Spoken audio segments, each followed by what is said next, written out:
ನಮಸ್ಕಾರ ಎಲ್ಲರಿಗೂ. 2013 4 ಜನ ಫ್ರೆಂಡ್ಸು, 3 ಜನ ಇಂಜಿನಿಯರ್, ಒಬ್ಬರು ಲಾಯರು. ಯಾರಿಗೂ ಬಿಸ್ನೆಸ್ ಬ್ಯಾಕ್ಗ್ರೌಂಡ್ ಇಲ್ಲ. ಇನ್ಫ್ಯಾಕ್ಟ್ ಅವ್ರ ಫ್ಯಾಮಿಲಿಗಳಿಗೂ ಬಿಸ್ನೆಸ್ ಬ್ಯಾಕ್ಗ್ರೌಂಡ್ ಇಲ್ಲ. ರಿಟೇಲ್ ಅಂದರೆ ಗೊತ್ತಿಲ್ಲ, ಕಾಮರ್ಸ್ ಅಂದರೆ ಗೊತ್ತಿಲ್ಲ, ಫ್ಯಾಷನ್ ಇಂಡಸ್ಟ್ರಿ ಬಗ್ಗೆ ಅಂತೂ ಗೊತ್ತೇ ಇಲ್ಲ. ಇವರುಗಳು ತಮ್ಮ ಕೆಲಸದಲ್ಲಿ ಸೇವ್ ಮಾಡಿದಂಥ ದುಡ್ಡನ್ನ ಸೇರಿಸಿ 5.5 ಲಕ್ಷ ರೇಸ್ ಮಾಡಿ ಅವರ ಕಂಪ್ನಿನ ಸ್ಟಾರ್ಟ್ ಮಾಡ್ತಾರೆ. ಆ ಕಂಪ್ನಿ ಇವತ್ತು 15ರಿಂದ 20 ಸಾವಿರ ಆರ್ಡರ್ ಡೈಲಿ ಡೆಲಿವರಿ ಮಾಡ್ತಾ ಇದ್ದಾರೆ. 8 ಲಕ್ಷಕ್ಕಿಂತ ಜಾಸ್ತಿ ರಿಜಿಸ್ಟರ್ಡ್ ಕಸ್ಟಮರ್ಸ್ಗಳಿದ್ದಾರೆ. 200ಕ್ಕಿಂತ ಜಾಸ್ತಿ ಬ್ರ್ಯಾಂಡ್ ಲೈಸೆನ್ಸಿಂಗ್ ಕೂಡ ಇಟ್ಕೊಂಡಿದ್ದಾರೆ. ಇದರಲ್ಲಿ ಮಾರ್ವಲ್ ಹಾಗೂ DC ಬ್ರ್ಯಾಂಡ್ ಲೈಸೆನ್ಸಿಂಗು ಕೂಡ ಇವ್ರ ಹತ್ರ ಇದೆ. ಫೈನಾನ್ಷಿಯಲ್ ಇಯರ್ 24ರಲ್ಲಿ 360 ಕೋಟಿ ಟರ್ನ್ ಓವರ್ನು ಕೂಡ ಅಚೀವ್ ಮಾಡಿದ್ದಾರೆ. ಇನ್ಫ್ಯಾಕ್ಟ್ ಕಂಪ್ನಿ ಪ್ರಾಫಿಟಬಲ್ಲು ಆಗಿದೆ. ಇದನ್ನೆಲ್ಲನೂ ಇವರು ಒಂದು brutal, overcrowded, overfunded, highly discount driven online fashion ಇಂಡಸ್ಟ್ರಿಲಿ ಸಾಧಿಸಿದ್ದಾರೆ. ನಾನು ಮಾತಾಡ್ತಾರ ಬ್ರ್ಯಾಂಡ್ನ ಹೆಸರು ದ ಸೋಲ್ಡ್ ಸ್ಟೋರ್. ಬನ್ನಿ ಇವತ್ತಿನ ಕೇಸ್ ಸ್ಟಡಿಲಿ ಡೀಟೇಲ್ ಆಗಿ, ಸಿಂಪಲ್ ಆಗಿ, ಕಂಪ್ಲೀಟ್ ಆಗಿ ಸೋಲ್ಡ್ ಸ್ಟೋರ್ ಬಗ್ಗೆ ತಿಳ್ಕೊಳ್ಳೋಣ.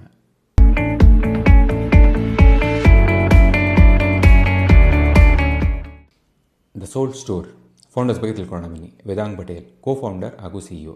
ಇವರು ಇಂಜಿನಿಯರಿಂಗ್ ಗ್ರ್ಯಾಜುಯೇಷನ್ ಮುಗಿಸಿ ಕ್ಯಾಟ್ ಕ್ಲಿಯರ್ ಮಾಡಿ IIM ಕಾಲೇಜ್ಗಳಿಂದ ಒಂದು 3 ಕಾಲು ಕೂಡ ಇವ್ರಿಗೆ ಬಂದಿರುತ್ತೆ. ಅದನ್ನು ಸ್ಕಿಪ್ ಮಾಡಿ ಇವರು ಒಂದು ಕಂಪ್ನೀಲಿ ಫಿನಾನ್ಷಿಯಲ್ ಅನಲಿಸ್ಟ್ ಆಗಿ ಕೆಲಸ ಮಾಡ್ತಿರ್ತಾರೆ. 2ನೇ ಕೋ ಫೌಂಡರ್ ಆಗಿ ಆದಿತ್ಯ ಶರ್ಮಾ ಅವರು ಜಾಯ್ನ್ ಆಗಿರ್ತಾರೆ. ಇವರು ಇಂಜಿನಿಯರಿಂಗ್ ಗ್ರ್ಯಾಜುಯೇಷನ್ ಮುಗಿಸಿ ಫಿನಾನ್ಷಿಯಲ್ ಅನಲಿಸ್ಟ್ ಆಗಿ ಸೇಮ್ ಕಂಪ್ನೀಲಿ ಕೆಲಸ ಮಾಡ್ತಿರ್ತಾರೆ. 3ನೇ ಕೋ ಫೌಂಡರ್ ಆಗಿ ರೋಹಿನ್ ಅನ್ನೋರು ಸೇರ್ಕೊಂಡಿರ್ತಾರೆ. ಇವರು ಕೂಡ ಇಂಜಿನಿಯರಿಂಗ್ ಗ್ರ್ಯಾಜುಯೇಷನ್ ಮುಗಿಸಿ ಸೇಮ್ ಕಂಪ್ನೀಲಿ ಫಿನಾನ್ಷಿಯಲ್ ಅನಲಿಸ್ಟ್ ಆಗಿ ಕೆಲಸ ಮಾಡ್ತಿರ್ತಾರೆ. 4ನೇ ಕೋ ಫೌಂಡರ್ ಆಗಿ ಹರ್ಷ್ ಜಾಯ್ನ್ ಆಗಿರ್ತಾರೆ. ಇವರು ಸೈನ್ಸ್ ಸ್ಟೂಡೆಂಟ್ ಆಗಿ ಲಾ ಮುಗಿಸಿ ಒಂದು ಟ್ಯಾಟೂ ಆರ್ಟಿಸ್ಟ್ ಆಗಿರ್ತಾರೆ ಈ ಕೋ ಫೌಂಡರ್ ಆಗಿ ಜಾಯ್ನ್ ಆಗೋಕ್ಕಿಂತ ಮುಂಚೆ. ಈ 4 ಜನಕ್ಕೂ ಒಂದು ಕಾಮನ್ ಅಥವಾ ಶೇರ್ಡ್ ಫ್ರಸ್ಟ್ರೇಷನ್ ಇರುತ್ತೆ. ಏನಪ್ಪ ಅದು ಅಂತಂದರೆ, ಇಂಡಿಯಾದಲ್ಲಿ ಅಫಿಷಿಯಲ್ ಫ್ಯಾನ್ ಮರ್ಚೆಂಟೈಸ್ ನೀವು ಹುಡುಕ್ತೀನಿ ಅಂದರೂ ಸಿಗ್ತಿರಲ್ಲ. ಸಿಕ್ಕಿದ್ರೂ ಕೂಡ ಇದು ಫೇಕ್ ಆಗಿರುತ್ತೆ, ಅಥವಾ ಓವರ್ ಪ್ರೈಸ್ಡ್ ಆಗಿರುತ್ತೆ, ಅಥವಾ ನಿಮಗೆ US ಇಂಪೋರ್ಟ್ ಆಗಿರುತ್ತೆ. This gap becomes the business. ಈ ಒಂದು ಗ್ಯಾಪು ಈ 4 ಜನ ಸೋಲ್ಡ್ ಸ್ಟೋರ್ನ ಶುರು ಮಾಡಲಿಕ್ಕೆ ಕಾರಣ ಆಗಿರುತ್ತೆ. ಸೋಲ್ಡ್ ಸ್ಟೋರ್ನ ಬಿಸ್ನೆಸ್ ಕಂಟೆಕ್ಸ್ಟ್ ತಿಳ್ಕೊಳ್ಳೋಣ ಬನ್ನಿ. ಇಮ್ಯಾಜಿನ್ ಮಾಡ್ಕೊಳ್ಳಿ, ಇಂಡಿಯಾನ 2013ನಲ್ಲಿ UPI ಪೇಮೆಂಟ್ಸ್ ಬಂದೇ ಇರಲಿಲ್ಲ. ಆನ್ಲೈನ್ ಶಾಪಿಂಗ್ ಅವಾಗ ಶುರು ಆಗ್ತಾಯಿತ್ತು. ಆನ್ಲೈನಲ್ಲಿ ಫ್ಯಾಷನ್ ಬೈ ಮಾಡೋದು ಅಂತಂದರೆ ಜನಗಳು ಇನ್ನೂ ಡೌಟ್ಫುಲ್ಲಲ್ಲಿದ್ದರು. ಇದ್ರ ಮಧ್ಯೆ ನೀವೇನಾದರೂ ಲೈಸೆನ್ಸ್ಡ್ ಪಾಪ್ ಕಲ್ಚರ್ ಮರ್ಚೆಂಟೈಸಿಂಗ್ ಬಿಸ್ನೆಸ್ನ ನಾವು ಇಂಡಿಯಾದಲ್ಲಿ ಶುರು ಮಾಡ್ತೀವಿ ಅಂತಂದರೆ ಒಂದು ಬಿಗ್ ಕ್ವಶನ್ ಮಾರ್ಕ್. ಆದರೆ licensed pop culture merchandise market size ಬಂದು 25,000 ಕೋಟಿ ಮುಟ್ಟಿರುತ್ತೆ US. ಇಂಡಿಯಾದಲ್ಲಿ ಸ್ಕ್ಯಾಟರ್ಡ್ ಆಗಿರುತ್ತೆ, but US this was huge. ಈ ಒಂದು ಆಪರ್ಚುನಿಟಿ, ಈ ಒಂದು ಗ್ಯಾಪು ಈ 4 ಜನ ಫ್ರೆಂಡ್ಸ್ಗೆ ಕ್ಲಿಯರಾಗಿ ಗೊತ್ತಿರುತ್ತೆ. ಒಂದು ದಿವಸ ಚಾಟ್ಸ್ ತಿಂತ ಇವ್ರುಗಳೆಲ್ಲ ಡಿಸೈಡ್ ಮಾಡ್ತಾರೆ ಈ ಬಿಸ್ನೆಸ್ನ ಮಾಡೋಣ ಅಂತ. ಇಮಿಡಿಯೇಟಾಗಿ ಕೆಲಸ ಬಿಟ್ಟು ಒಬ್ಬೊಬ್ಬರು 1,75,000 ಇನ್ವೆಸ್ಟ್ ಮಾಡ್ತಾ ಸೋಲ್ಡ್ ಸ್ಟೋರ್ನ June 7, 2013ನಲ್ಲಿ ಲಾಂಚ್ ಮಾಡ್ತಾರೆ. ವೇದಾಂತ್ ಅವರೇನೆ ಗ್ರಾಫಿಕ್ ಡಿಸೈನಿಂಗ್ನೇ ಕಲ್ತ್ಕೊತಾರೆ.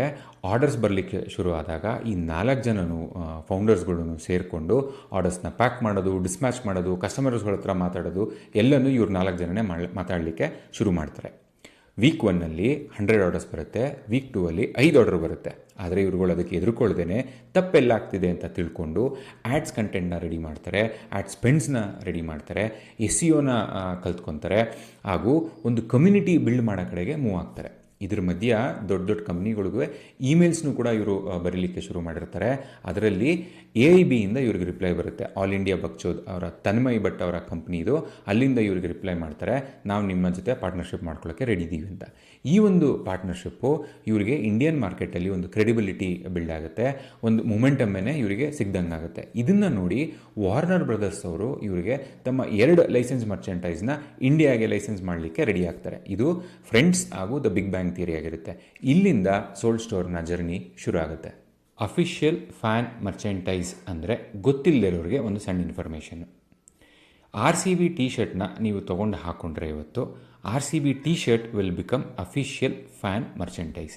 ಇದೇ ರೀತಿ ಸಾಕಷ್ಟು ಮೂವಿಗಳು, ಸಾಕಷ್ಟು TV ಸೀರೀಸ್, ಸಾಕಷ್ಟು ವಿಡಿಯೋ ಗೇಮ್ಸ್, ಸಾಕಷ್ಟು ಮ್ಯೂಸಿಕ್ ಗ್ರೂಪ್ಗಳ ಮರ್ಚೆಂಟೈಸ್ಗಳು ಆಗುತ್ತೆ. Beat cap, T shirt, key chain ಇವೆಲ್ಲ ಮಾಡ್ಕೊತಾರೆ. ಇದನ್ನು ಹೊರಗಡೆ ಮಾರ್ಕೆಟಲ್ಲಿ ಮಾರ್ತಾರೆ. ಅದನ್ನು ಇಂಡಿಯಾದಲ್ಲಿ ಮಾರಬೇಕು ಅಂತಂದರೆ ನೀವು ಲೈಸೆನ್ಸ್ ತೊಗೊಂಡು ಮಾರಬೇಕು. ಫಾರ್ ಎಕ್ಸಾಂಪಲ್ RCB ಟಿ ಶರ್ಟ್ನ ಮಾರಬೇಕು ಅಂದರೂ ಕೂಡ ನೀವು RCB ಅವರಿಂದ ಲೈಸೆನ್ಸ್ ತೊಗೊಂಡು ಮಾರಬೇಕಾಗತ್ತೆ. ಇದಕ್ಕೇ ಅಫಿಷಿಯಲ್ ಫ್ಯಾನ್ ಮರ್ಚೆಂಟೈಸ್ ಅಂತ ಹೇಳೋದು. ಸೋಲ್ಡ್ ಸ್ಟೋರ್ನ ಪ್ರಾಬ್ಲಮ್ಸ್ ಹಾಗೂ ಚಾಲೆಂಜಸ್ ಬಗ್ಗೆ ತಿಳ್ಕೊಂಡು ಬನ್ನಿ. ಎಲ್ಲ ಬಿಸ್ನೆಸ್ ರೀತಿ ಇವ್ರುಗಳೂ ಸಾಕಷ್ಟು ಪ್ರಾಬ್ಲಮ್ಗಳನ್ನ ಹಾಗೂ ಚಾಲೆಂಜಸ್ಗಳನ್ನ ಫೇಸ್ ಮಾಡ್ತಾರೆ ಇನಿಷಿಯಲ್ ಡೇಸಲ್ಲಿ. ನಾನಿಲ್ಲಿ 3 ಇಂಪಾರ್ಟೆಂಟ್ ಪ್ರಾಬ್ಲಮ್ಗಳ ಬಗ್ಗೆ ಮಾತಾಡ್ತೀನಿ. ಮೊದಲನೇದು ಲೈಸೆನ್ಸಿಂಗ್ ಕಾಸ್ಟ್ ಹಾಗೂ ಲಿಗಾಲಿಟಿ ಹರ್ಡಲ್ಸ್. ಇವ್ರದ್ದು ಲೈಸೆನ್ಸಿಂಗ್ ಬಿಸ್ನೆಸ್ ಆಗಿದ್ದರಿಂದ ಹೊರಗಡೆ ದೇಶದಿಂದ ಒಂದು ಲೈಸೆನ್ಸ್ನ ತರಬೇಕು ಅಂತಂದರೆ, ಫಾರ್ ಎಕ್ಸಾಂಪಲ್ ಡಿಸ್ನಿದು ಅಥವಾ ಮಾರ್ವಲ್ದು ಲೈಸೆನ್ಸ್ನ ಇಂಡಿಯಾಗೆ ತರಬೇಕು ಅಂತಂದರೆ ಸಿಕ್ಕಾಪಟ್ಟೆ ಖರ್ಚಾಗುತ್ತೆ. ಒಂದು. ಎರಡನೇದು ಲೀಗಾಲಿಟಿ ತುಂಬಾ ಜಾಸ್ತಿ ಇರುತ್ತೆ. ತಿಂಗಳಾನ್ಗಟ್ಟಲೆ ವೆಯ್ಟ್ ಮಾಡಬೇಕಾಗತ್ತೆ. ಲೈಸೆನ್ಸ್ ಸಿಗುತ್ತೆ ಅನ್ನೋ ಒಂದು ಗ್ಯಾರಂಟಿ ಕೂಡ ಇರೋದಿಲ್ಲ. ಆದರೆ ಸೋಲ್ಡ್ ಸ್ಟೋರ್ನ ಪೇಷನ್ಸ್ನ ನಾವಿಲ್ಲಿ ಮೆಚ್ಚಬೇಕು. ಯಾಕಂತಂದರೆ ಇವ್ರುಗಳು 200 ಲೈಸೆನ್ಸ್ಡ್ ಬ್ರ್ಯಾಂಡ್ಗಳನ್ನ ಇವತ್ತು ಇಂಡಿಯಾದಲ್ಲಿ ಸೇಲ್ ಮಾಡ್ತಾ ಇದ್ದಾರೆ. This is one of the incredible achievements ಅಂತಲೇ ನಾವು ಹೇಳ್ಬೋದು. ಎರಡನೇ ಚಾಲೆಂಜು, ಪ್ರತಿಯೊಂದು ನಿಶ್ ಬಿಸ್ನೆಸ್ ಈ ಚಾಲೆಂಜನ್ನ ಫೇಸ್ ಮಾಡಿರುತ್ತೆ. ಏನಪ್ಪ ಇದು ಅಂತಂದರೆ, ನಾನು ನಿಶ್ ಬಿಸ್ನೆಸ್ ಆಗಿ ಇರಲ್ಲ ಅಥವಾ ಸ್ಕೇಲ್ಗೋಸ್ಕರ ಚೇಂಜ್ ಆಗಲ್ಲ ಅಂತ. ಸೋಲ್ಡ್ ಸ್ಟೋರ್ ಅವರು ನಿಶ್ ಬಿಸ್ನೆಸ್ ಆಗಿ ಉಳಿತಾರೆ. 2018 ಅಷ್ಟರೊಳಗಡೆ 30 ಕೋಟಿ ಟರ್ನ್ ಓವರ್ನು ಕೂಡ ಅಚೀವ್ ಮಾಡ್ತಾರೆ without external funding. And very importantly company profitable ಆಗು ಕೂಡ ಇರುತ್ತೆ. ಮೂರನೇ challenge, most common challenge in fashion industry, inventory management and trend management. Sold store ಅವರಿಗೆ ಟ್ರೆಂಡ್ ಮ್ಯಾನೇಜ್ಮೆಂಟ್ ಭಾಳ ಇಂಪಾರ್ಟೆಂಟ್ ಆಗುತ್ತೆ. ಯಾಕಂತಂದರೆ ಇವರು ಒಂದು ಪಾಪ್ ಕಲ್ಚರ್ ಹಾಗೂ ಫಾಸ್ಟ್ ಫ್ಯಾಷನ್ ಇಂಡಸ್ಟ್ರಿಲಿ ಇರೋದ್ರಿಂದ ಟ್ರೆಂಡ್ ಮ್ಯಾನೇಜ್ ಮಾಡ್ತೀನಿ ಅಂತ ಇನ್ವೆಂಟ್ರಿ ಪೈಲಪ್ ಆಗುತ್ತೆ. ಇನ್ವೆಂಟ್ರಿ ಪೈಲಪ್ ಆಗಿದ್ದರಿಂದ ನಿಮಗೆ ಲಾಸಸ್ ಪೈಲಪ್ ಆಗುತ್ತೆ. ಇವರುಗಳ ಪ್ರಾಫಿಟಬಿಲಿಟಿ ನೋಡಿ ನಾನು ಅಸಂಪ್ಷನ್ ಮಾಡ್ಕೊತಾ ಇದ್ದೀನಿ ಇನ್ವೆಂಟ್ರಿನ ಸೂಪರಾಗಿ ಮ್ಯಾನೇಜ್ ಮಾಡಿದ್ದಾರೆ ಅಂತ. ಈ 3 ಇಂಪಾರ್ಟೆಂಟ್ ಚಾಲೆಂಜಸ್ಗಳನ್ನ ಸೋಲ್ಡ್ ಸ್ಟೋರ್ ಫೇಸ್ ಮಾಡಿದೆ ಇಲ್ಲಿವರೆಗೂ. ಸೋಲ್ಡ್ ಸ್ಟೋರ್ ಅವರು ತೊಗೊಂಡಂಥ ಡಿಸಿಷನ್ ಹಾಗೂ ಅಪ್ಲೈ ಮಾಡಿದಂಥ ಸ್ಟ್ರಾಟಜಿ ಬಗ್ಗೆ ತಿಳ್ಕೊಳ್ಳೋಣ ಬನ್ನಿ. ಇಲ್ಲಿ ನಾನು 4 ಇಂಪಾರ್ಟೆಂಟ್ ಡಿಸಿಷನ್ಸ್ ಹಾಗೂ ಸ್ಟ್ರಾಟಜಿ ಬಗ್ಗೆ ಮಾತಾಡ್ತೀನಿ. ಮೊದಲನೇದು, ಪೋಸ್ಟ್ ಪ್ಯಾಂಡಮಿಕ್ ಸಾಕಷ್ಟು ಫ್ಯಾಷನ್ ಬ್ರ್ಯಾಂಡ್ಗಳು, ಎಸ್ಪೆಷಲಿ VC ಲೆಡ್ ಫ್ಯಾಷನ್ ಬ್ರ್ಯಾಂಡ್ಗಳು ಸಿಕ್ಕಾಬಟ್ಟೆ ಡಿಸ್ಕೌಂಟ್ ಕೊಟ್ಟು ಕಸ್ಟಮರ್ನ ಅಕ್ವೈರ್ ಮಾಡಲಿಕ್ಕೆ ಶುರು ಮಾಡ್ತಾರೆ. ಈ ಒಂದು ಹೈ ಡಿಸ್ಕೌಂಟ್ ವಾರ್ಗೆ ಸೋಲ್ಡ್ ಸ್ಟೋರ್ ಅವರು ಜಾಯ್ನ್ ಆಗಲ್ಲ. Instead they will focus on enhancing their product experience. This becomes their first decision. Second decision ಅಥವಾ ಸ್ಟ್ರಾಟಜಿ ಬಗ್ಗೆ ಮಾತಾಡಬೇಕು ಅಂತಂದರೆ, they wanted to go for omni channel approach without losing profitability. 2019 Kamla Nagar ಡೆಲ್ಲಿಲಿ ಅವರ ಮೊದಲನೇ offline ಸ್ಟೋರ್ನ ಓಪನ್ ಮಾಡ್ತಾರೆ. This was more for a branding exercise rather than revenue point of view. But post pandemic ಇವರ ಆಫ್ಲೈನ್ ಸ್ಟೋರ್ಗಳನ್ನ ಒಂದು ಸ್ಟ್ರಾಟಜಿಕ್ ವೆಪನ್ ಆಗಿ use ಮಾಡ್ತಾರೆ. In fact ಇವರು ಎಲ್ಲೆಲ್ಲಿ ಸ್ಟೋರ್ ಓಪನ್ ಮಾಡ್ತಾರೋ ಕೆಲವು ತಿಂಗಳುಗಳಲ್ಲೇ ಈ ಸ್ಟೋರ್ಗಳು ಪ್ರಾಫಿಟಬಲ್ ಆಗಿ ಟರ್ನ್ ಆಗ್ತಿರುತ್ತೆ. ಇದು ಎಂಟೈರ್ ರೀಟೇಲ್ ಇಂಡಸ್ಟ್ರಿಗೆ ಒಂದು ಸರ್ಪ್ರೈಸಿಂಗ್ ನ್ಯೂಸ್ ಆಗಿರುತ್ತೆ. ಇದೆಲ್ಲ ಆಗಲಿಕ್ಕೆ ಕಾರಣ ಇವರ high gross margin due to licensed ಮರ್ಚೆಂಟೈಸಿಂದ.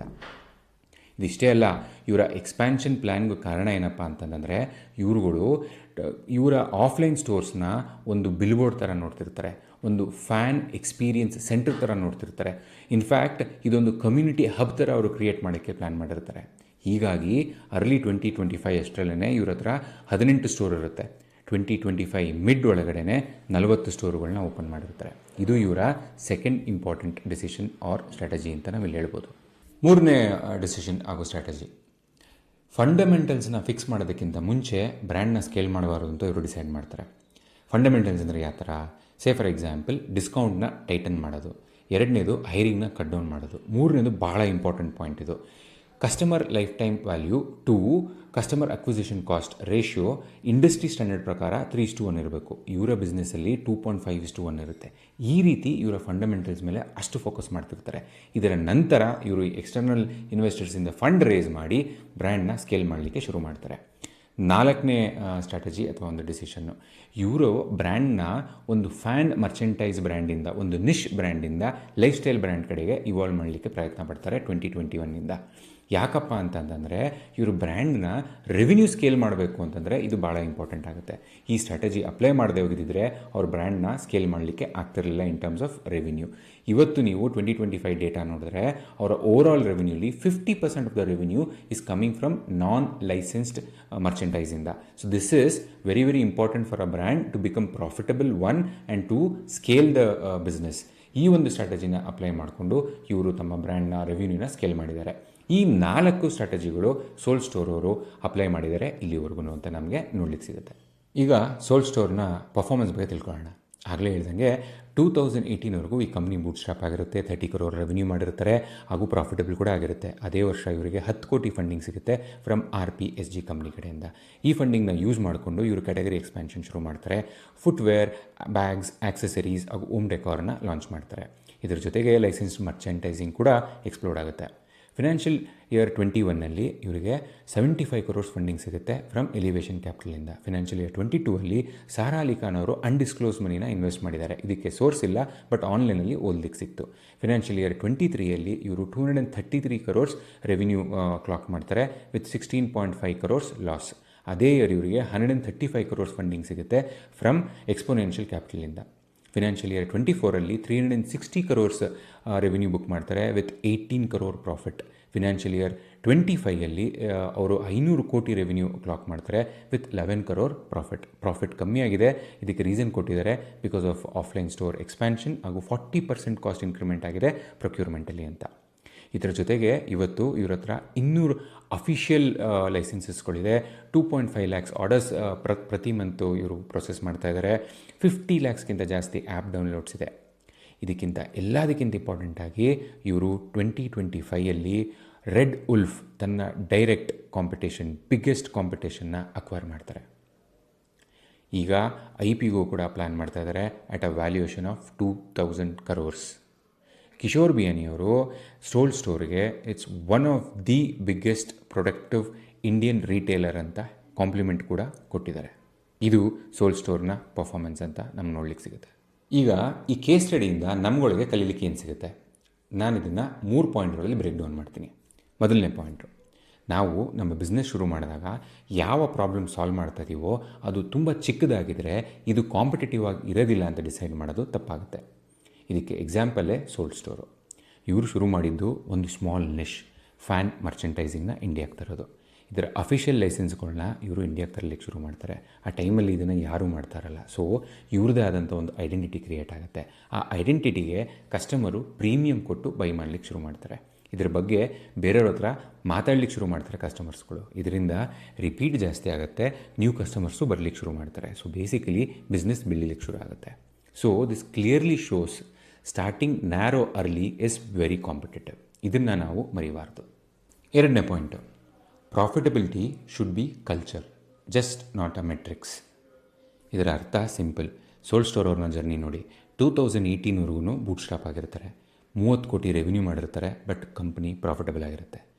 2020 pandemic ಟೈಮಲ್ಲಿ ಸ್ವಲ್ಪ ದಾರಿ ತಪ್ತಾರೆ, ಬಟ್ ಇದನ್ನು ಫೌಂಡರ್ಸ್ ಬೇಗನೆ ಐಡೆಂಟಿಫೈ ಮಾಡಿ 24 ಅಷ್ಟರಲ್ಲಿ ವಾಪಸ್ ಕಂಪ್ನಿನ ಪ್ರಾಫಿಟಬಿಲಿಟಿ ಕಡೆ ಕಲ್ತಾರೆ. ಅವರು ಓಮ್ನಿ ಚಾನೆಲ್ ಸ್ಟ್ರಾಟಜಿ ಅಪ್ಲೈ ಮಾಡಬೇಕಾದ್ರೂ ಕೂಡ ಪ್ರಾಫಿಟಬಿಲಿಟಿ ಇಲ್ಲದೆ ಹೋದರೆ ನಾವು ಈ ಚಾನೆಲ್ನ ಆಪ್ ಮಾಡಲ್ಲ ಅಂತ ಡಿಸೈಡ್ ಮಾಡಿರ್ತಾರೆ. This clearly shows profitability should drive business, not the scale of the business. ಮೂರನೇ point, brand experience should be the distribution strategy. Soul store ಅವರು ತಮ್ಮ ಸ್ಟೋರ್ ಎಕ್ಸ್ಪ್ಯಾನ್ಷನ್ನ ಮಾಡೋದು ಬರೀ ಸೇಲ್ಸ್ಗಲ್ಲ. 2 ಇಂಪಾರ್ಟೆಂಟ್ ಪಾಯಿಂಟ್ಗೆ. ಏನಕ್ಕಪ್ಪ ಇದು ಅಂತಂದರೆ, ಅವರು ಒಂದು ಫ್ಯಾನ್ ಎಕ್ಸ್ಪೀರಿಯನ್ಸ್ ಸೆಂಟರ್ನ ಕ್ರಿಯೇಟ್ ಮಾಡಲಿಕ್ಕೆ ಸ್ಟೋರ್ಸ್ನ ಓಪನ್ ಮಾಡ್ತಾರೆ. ಒಂದು ಕಮ್ಯುನಿಟಿ ಹಬ್ನ ಕ್ರಿಯೇಟ್ ಮಾಡಲಿಕ್ಕೆ ಅವರು ಸ್ಟೋರ್ಸ್ ಎಕ್ಸ್ಪ್ಯಾನ್ಷನ್ ಮಾಡ್ತಾರೆ. ಸೊ ಬೇಸಿಕಲಿ ಯಾವುದು ಆನ್ಲೈನ್ ಬ್ರ್ಯಾಂಡ್ ಇರುತ್ತೋ ಅವರಿಗೆ ಆಫ್ಲೈನ್ ಪ್ರೆಸೆನ್ಸ್ ಭಾಳನೇ ಇಂಪಾರ್ಟೆಂಟ್ ಆಗುತ್ತೆ ಅಂತ ಇವರ ಒಂದು ಕೇಸ್ ಸ್ಟಡಿಲಿ ನಮಗೆ ಈಸಿಯಾಗಿ ಕಲೀಲಿಕ್ಕೆ ಸಿಗುತ್ತೆ. ಈ 3 ಪಾಯಿಂಟ್ಗಳು ನಮಗೆ ಲೆಸನ್ನಾಗಿ ಈ ಒಂದು ಕೇಸ್ ಸ್ಟಡಿಲಿ ತಿಳ್ಕೊಳ್ಳಲಿಕ್ಕೆ ಸಿಗುತ್ತೆ. ಈ ಕೇಸ್ ಸ್ಟಡಿ ನಿಮ್ಮೆಲ್ಲರಿಗೂ ಇಷ್ಟ ಆಯಿತು ಅಂತ ಅಂದ್ಕೊತೀನಿ. ನನಗೆ ನಿಮ್ಗಳಿಂದ 3 ಹೆಲ್ಪ್ ಆಗಬೇಕು. ಮೊದಲನೇ ಹೆಲ್ಪು, ಈ ಚಾನಲ್ನ ಸಬ್ಸ್ಕ್ರೈಬ್ ಮಾಡಿ ಹಾಗೂ ಬೆಲ್ ಐಕಾನ್ನ ಕ್ಲಿಕ್ ಮಾಡೋದು ಮರಿಬೇಡಿ. ಎರಡನೇ ಹೆಲ್ಪು, ನಿಮಗೆ ಈ ಕೇಸ್ ಸ್ಟಡಿಲಿ ಏನು ಇಷ್ಟ ಆಯಿತು, ಏನು ಇಷ್ಟ ಆಗಲಿಲ್ಲ ಅನ್ನೋದನ್ನು ಕಮೆಂಟ್ನ ಮೂಲಕ ತಿಳಿಸಿ. ಈ ಫೀಡ್ಬ್ಯಾಕ್ ನನ್ನ ಮುಂದಿನ ಕೇಸ್ ಸ್ಟಡಿಗೆ ಭಾಳ ಅನುಕೂಲ ಮಾಡುತ್ತೆ. ಮೂರನೇದು, ಈ ಕೇಸ್ ಸ್ಟಡಿನ ಅಟ್ಲೀಸ್ಟ್ ಒಬ್ಬರ ಹತ್ರನಾದರೂ ಶೇರ್ ಮಾಡಿ. ಇದರಿಂದ 3 ಜನಕ್ಕೆ ಹೆಲ್ಪ್ ಆಗುತ್ತೆ, ನನಗೆ, ನಿಮಗೆ ಹಾಗೂ ನೀವು ಶೇರ್ ಮಾಡಿದವ್ರಿಗೆ ಅಂತ ಹೇಳ್ತಾ ಈ ವಿಡಿಯೋನ ಮುಗಿಸ್ತಾ ಇದ್ದೀನಿ. ನಮಸ್ಕಾರ.